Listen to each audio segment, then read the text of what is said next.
అందరికీ నమస్కారం అండి. లోక్‌సభలో ప్రతిపక్ష నేత, అలాగే కాంగ్రెస్ పార్టీ అధ్యక్షుడైనటువంటి రాహుల్ గాంధీ నిన్న ఈ యొక్క ఎలక్షన్ కమిషన్ ఆఫ్ ఇండియా మీద చేసినటువంటి వ్యాఖ్యలు రాజకీయ వర్గాల్లో భారతదేశం మొత్తం కూడా ఇదొక సంచలనమైనటువంటి వార్తగా ముందుకు వెళ్తున్నటువంటి సందర్భం అండి. ఎందుకంటే బీజేపీ గవర్నమెంట్ ఎలక్షన్‌లో ఏ విధంగా గెలుస్తుంది?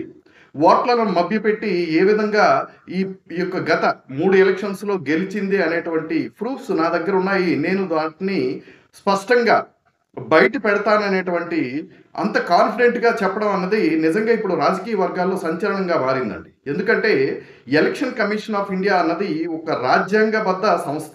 దాని మీద అంత వేగంగా ఏ రాజకీయ నాయకుడు కూడా విమర్శలు చేసేటువంటి పరిస్థితి ఉండదు. ఎందుకంటే స్వతంత్రానంతరం మొట్టమొదటిగా ఇండిపెండెంట్‌గా ఏర్పడినటువంటి సంస్థ ఎలక్షన్ కమిషన్ ఆఫ్ ఇండియా.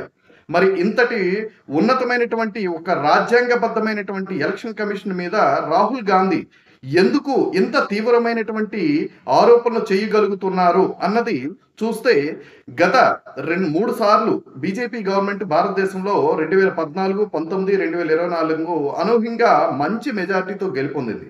గెలవడం అన్నది రాజకీయ పార్టీలు అది కామన్‌గా జరుగుతుంది. కాకపోతే ఏంటంటే గెలిచే తీరు దానికి ఎలక్షన్ కమిషన్ ప్రోత్సహించినటువంటి తీరు వీటిని ఆయన చాలా తీవ్రంగా తప్పుపడుతున్నటువంటి పరిస్థితులండి. ఎందుకంటే ఇప్పుడు ఎలక్షన్ కమిషన్‌లో జరిగినటువంటి లోపాలు నేను స్పష్టంగా బయట పెడతాను అంటున్నారాయన. మరి ఆయన దగ్గర ఎటువంటి ఆధారాలున్నాయి? కానీ అంత తీవ్రమైనటువంటి మాటల్ని ఈ యొక్క ఎలక్షన్ కమిషన్ ఆఫ్ ఇండియా మీద ఆయన మాట్లాడడం మాత్రం ఇది నిజంగా చర్చనీయాంశం అండి. ఎందుకంటే ఆయన కూడా అంత సాదాసాదా వ్యక్తి అయినటువంటి వ్యక్తి ఏం కాదు. ఎందుకంటే ప్రధానమంత్రి తర్వాత ఆ హోదా ఉన్నటువంటి వ్యక్తి ఆయనే. ఎందుకంటే ఆయన భారతదేశం లోక్‌సభలో ఆయన ప్రతిపక్ష పార్టీ లీడర్. ఎందుకంటే ప్రధానమంత్రి తర్వాత ఆ రెండో స్థానం ఆయనకే ఉంటుంది. అంత స్థాయిలో ఉన్నటువంటి వ్యక్తి ఒక ఎలక్షన్ కమిషన్ ఆఫ్ ఇండియా మీద ఇంత ఘోరమైనటువంటి లేదా ఇంత భయంకరమైనటువంటి వ్యాఖ్యలు చేయటం, ఎలక్షన్ కమిషన్ అసలు తల ఎక్కడ పెట్టుకుంటుంది, నేను బయట పెట్టే అంశాలు తర్వాత అనేటువంటి అంత పౌరుషమైనటువంటి పదజాలం ఉపయోగించారంటే నిజంగా ఇందులో ఏమైనా వాస్తవాలు ఆయన బయట పెట్టగలరా? బయట పెడితే అసలు ఎలక్షన్ కమిషన్ తాలూగా రూపురేఖలు, ఎందుకంటే భారతదేశంలో మనందరికి కూడా తెలుసు ఎలక్షన్ కమిషన్ అంటేనే ఒక రాజ్యాంగబద్ధమైనటువంటి సంస్థ.